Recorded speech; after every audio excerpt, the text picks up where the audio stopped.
siya, we have casualties of Italians, but naay mga survivors just because of radio. Mas power sa radio on that time. In the 1920s, following the World War I, radios became household items. In the 1920s and the end of the World War II, became the golden age of the radio. And so the 1920s, basically, in the end of World War II, it was like the golden age of the radio. Why? It's because during the World War I and the World War II, it was through the radio that they transmit messages. What was happening on the world, on the war, what's happening on the world, like. So imagine without the radio, we can't be able to know. Base lang ato dito mga areas that supposedly wala ilabot, mas malabot sila because mas nakaibaw. Or maybe there would be much more casualties without radio. The broadcasting companies such as the KDKA, so if you ask what is this KDKA, this was not an abbreviation. This was just purely a name. I've just searched this. I tried to search this, what the meaning of this, but it was just purely a name, KDKA. It stands for nothing. Okay. In Pennsylvania, in the BBC in England, began operations. So basically, KDKA was assigned or was on the Pennsylvania, USA. KDKA was the first radio station licensed by the government. Okay, so as I have said, the first radio broadcast was given to them on November 2, 1920. The first broadcasting covered the presidential race to the party of House. So that's what basically I've said earlier. So what does the first radio look like? It was looking like this. So imagine, this was like a sewing machine, right? So on this radio, we have here that a thin aluminum sheets or foil, which receives the signal. The frequency or electromagnetic waves, and through this, as he receives, there is this cord that travels or that bridges the electromagnetic waves, and and then ato na mo translate ang message or ang information into a sound, and then this sound is na magban pa siya diri as you have seen na duha wires. So diri na message diri balik sa siya diri ari na sa niya ato mabot siya sa headphone. It's because the first radio was dili man siya amplified headphone na yang gamit right. So mo siya. So imagine from diri to hangtod na abot sa phone. So look, the power of technology was very fascinating. Okay, next, the first radio broadcast. So the RCA Radio Corporation Agreement was government company developed to regulate the companies that made transmitters and receivers in the United States. In 1923, AT&T released the first radio advertisement. Okay, muna to itong nasa Excel dahil. Sorry for the confusion earlier. In 1923, muna to siya itong first radio advertisement that was covered or that was under the fund of AT&T. Okay, the present and the future of radio. Okay, so as I have told earlier, that the radio has a lot of advancement throughout the history, and throughout those advancements, there have been a lot of mga significant uses of the radio from the World War I, from the first invention of the radio of Marconi to this broadcast on the World War I, the presidential race, up until today, that it was still used. However, it was rarely used, right? Sa mga old, sumano siya may mga advertisements, something about obsolete. And then mga siya. But yeah, I still can hear radios anywhere or elsewhere, but it was not really used. I remember when I was a child, every Sunday that my grandfather used to kanang magpatukar sa radio and playlist sa kanang mga kanaan. Yes, the reminiscence. Today radios become much more than Tesla or Marconi could have ever imagined. If a radio was widely pala siya gamit, then it was much more than a Tesla or Marconi. What kayo ba? Kasi na pa siya mas nindot pa mga advancement or na pa siya mas nindot na mga features ng mga kuan. But it was then natabunan na siya tungkol sa mga advancement na nagkago sa ito ang palibot. Radios are not only found in homes, but they're also staple in vehicles. Okay, this is already understandable that we have radios in our cars, or even there's some motorcycles or some tricycles na nila sila yung mga radio. In addition to music, radio talks show and also become popular options for many.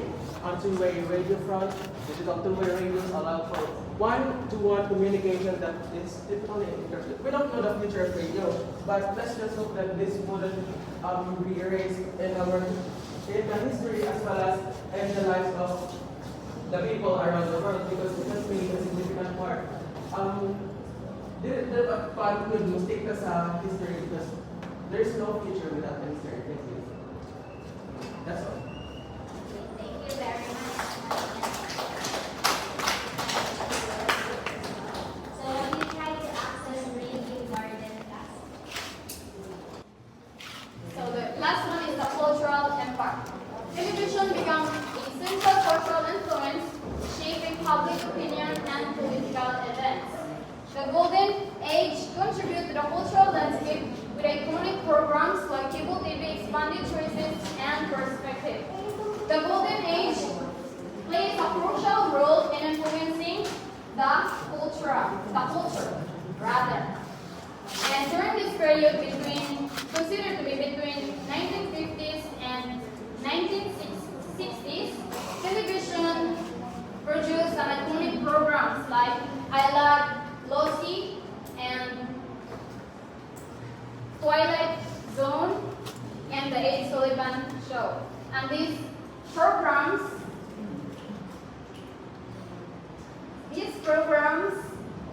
catch the imagination of viewers and place the culture and become a cultural touchstones. So the historical context of television emergence and social factors, cultural and technological. So now, before we end this lesson, let me ask you a question. Why is television relevant to the field of media archaeology? Can we,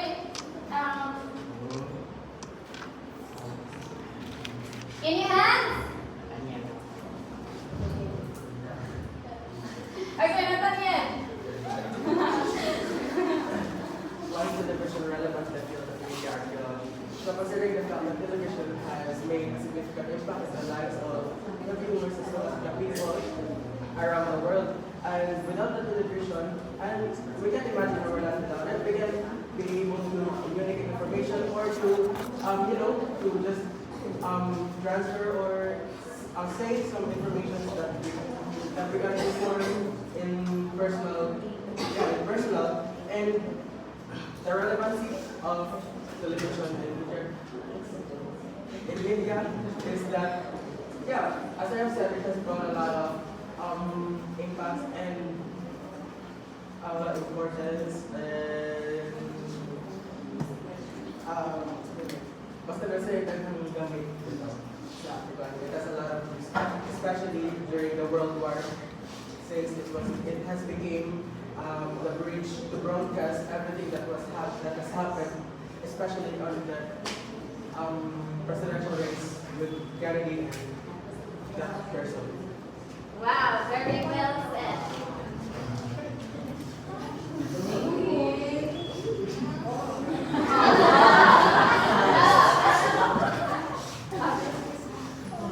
Yeah, that's very good. Okay, next question. Can we read Miss Tasing? The next question. How television contributes the broader understanding of media history? And pick one student inside here to answer the question. Pick one. Okay, Shane. Okay, how television contributes to a broader understanding of media history, because as we know, our history can be revised according to the power of the one who makes it, if there are reliable evidences that is shown, illustrated in a tangible evidence, which is the television, like the assassination of a respective president. So that can be revised and falsified if not with tangible evidence to support its validity. So it is important because it can offer us evidences about our history. Good? Yes. How about let me hear your opinion, Mrs. Pilita?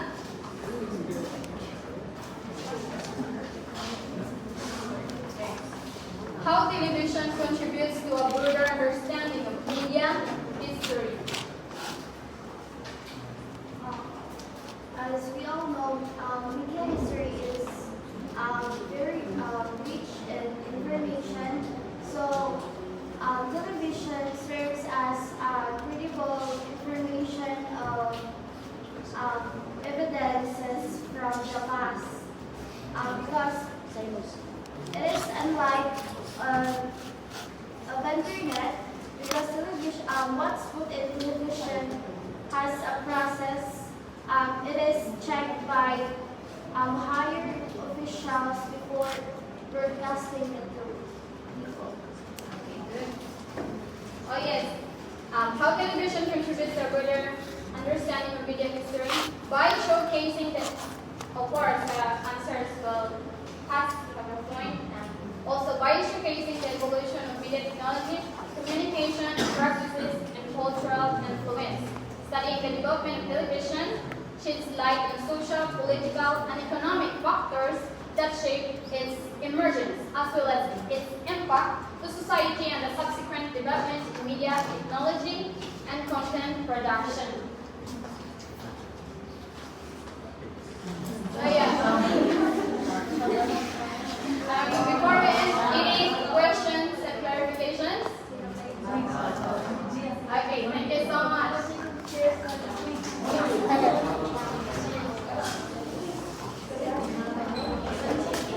Okay, let's give a round of applause.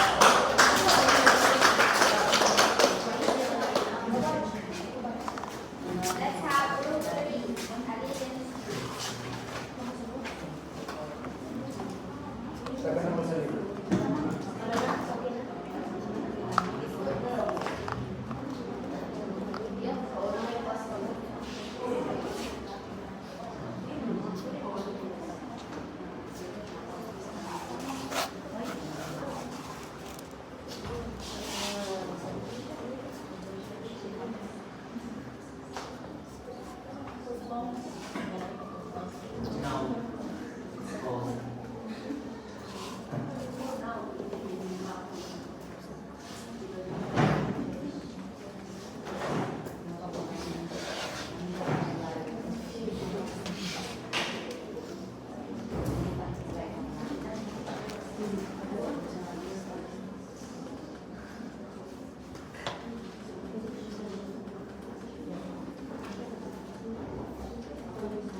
First of all, good morning everyone, and good morning Miss Manto.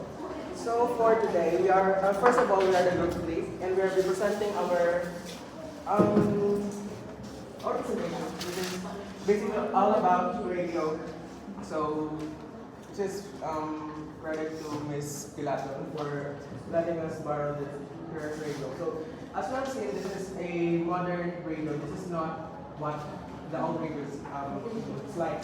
So first, let's have an overview to what is its function. First, we have here the overall radio, and this is the cord, the connectors to the electricity, and we have here the adjusting knob for the frequency or to what channel, whatever channel you want to go. And here is for the volume. And of course, we have the power switch, and of course, the antenna.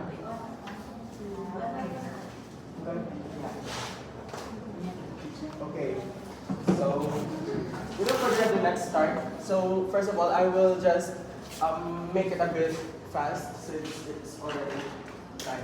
So the history and milestones of radio, prepared by Group 3, of course. So today we'll discuss the definition and the history of radio, who invented the radio, when was radio first broadcasted, and what the first radio broadcast, or what was the first radio broadcast. So sorry for the typo. Okay, always remember, if you don't know history, then you don't know anything. Do you agree with that? Yes. Okay, that is according to Michael Crichton. Okay, let's delve to the meaning of radio. So what is radio? Radio is a device that uses electromagnetic waves to carry sound messages. So in order for the radio to create a sound, in order for the radio to transfer the sound from different channels at a time, they use electromagnetic waves through this thing that we call frequency. So this is the antenna that as I have said, that this receives the frequency or the electromagnetic waves, and then there's this machine inside this radio that creates, or it's like translates those signals into a sound. So fun fact that the first radio, or not the first radio, but there is a radio that doesn't use sound. Otherwise, it used Morse code. You know what Morse code is? Yes. Okay. It basically uses dust or whatsoever. That's yes. But we're going to talk about that later for some history of the radio. So it was invented by several scientists and inventors in the 18th and the 19th century, but Guglielmo Marconi is known as the father of radio. So this is not only Guglielmo Marconi who has the idea to create radio, but otherwise there are a lot of scientists actually. However, it was credited to him because he formulated, it was like, siya mo nagbuhat sa kanang first na successful na radio. Next is the first radio was sold to the public in the early 1920s. So the picture in here, this is not the first radio, but I will show it to you later. The Westinghouse Company was the first company licensed by the government to produce and sell radio. So Westinghouse Company, this was the first company who produced a radio on the early 1920s. Who invented the radio? Guglielmo Marconi, known as the father of radio. So Marsha now. Marconi was an Italian inventor that proved that communicating through radio waves was possible. In 1865, he sent and received the first radio signal and communication. So just before the first radio broadcast, it was in the 1865 when he first made, or it was the first radio communication with, or the first radio sound is made possible by him. On December 12, 1901, he flashed the first wireless radio across the Atlantic Ocean. He sent and received the first transatlantic radio telegraph message in the 1902. Okay, so radio came from the word radios, which means to expand or something. And it was like, parang meron po na siyang term for radio telegraph. Okay, it's because radio was made for communicating and to transfer or to send information on people worldwide. The radio was first used to broadcast the news. The first broadcast was on November 2, 1920. So I don't know if, because this was what we see on the internet, however, on the exam, it was on 1923. Advertisement. Okay, advertisement. But the first radio broadcast was on November 2, 1920 and covered the Harding-Cox presidential race. So this presidential race was basically for still the American president. I forgot the name of this, but they still covered the presidential race of those two presidents. Yes. Modernist siya si Harding and Cox, si Harding ang apelido. But ang nadaog natin si Harding. Did you know that someone has predicted that radio will come to exist? It was James Clerk Maxwell. I know that you are all familiar with his name because this was present on Lunis slides. He was a Scottish scientist that predicted the existence of radio waves during the 1860s. Heinrich Rudolf Hertz was a German scientist, and in 1866 he discovered the vibrations of electric cars that be projected into space and the form of radio waves. So, okay, look how fascinating the minds of the people on the early days. they like kanang dagan kasi sila mga pamuna-muna ba to the point that they have discovered there's some kind of electric current that kung vibrate ko no is it would produce a sound, and then that sound is we can be able to transmit messages, and we can be able to send information even if we don't have a physical touch or without physical interference with people. And the unit of frequency is called hertz. You all familiar with that? Yes. Okay. The brief history of radio. The radio history timeline begins in the 18th century. So look how many radio variations have existed already. So one is enough. And now we already have radio in just one click on our phone. So that's the power of technology. It would make everything easier and convenient. The radio history timeline begins in the 19th century by many discoveries by important scientists, as I have said earlier, and inventors across the world. The first transatlantic transmission took place on December 12, 1901, but not the radio broadcast. They are different from transatlantic transmission. One great example of how radio was used to help in a tragedy in the story of the Titanic sinking. Okay, so as katuliban, consulted ko niya about that Morse code. So about that Morse code in the Titanic sinking, they didn't directly use or they didn't literally use a radio that produces sound. Instead, they used a Morse code on inside the Titanic they have a radio, but they don't produce sound. They just have a Morse code. So basically they just like texting but in Morse code. But that was called a radio. Okay, every passenger on the sinking ship could have died at the sea without radio communications. So imagine if wala radio, tanan ng tama dito, apel na si Rose. Is namatay na sa ulta. The Titanic sent SOS calls to help over the transistor radio which the Carpathia. The Carpathia, this was the nearest possible ship around the Atlantic Ocean. And the Atlantic Ocean where the Titanic sank. And that SOS call from the Titanic was sent on that ship in order for them to communicate and to tell them that there's an accident happened, our ship has hit an iceberg and then it sank. Okay, the Titanic, yes. A nearby ship received and responded. Inventors began improving radio waves and transmissions after their first discovery. Okay, as Carpathia has received the message, they transferred or maragila kung ipahibaw ang katong mga tao adto sa kuan nga nasa land that the Titanic has sunk. So mo to siya na mga patrol that ning kuan to find where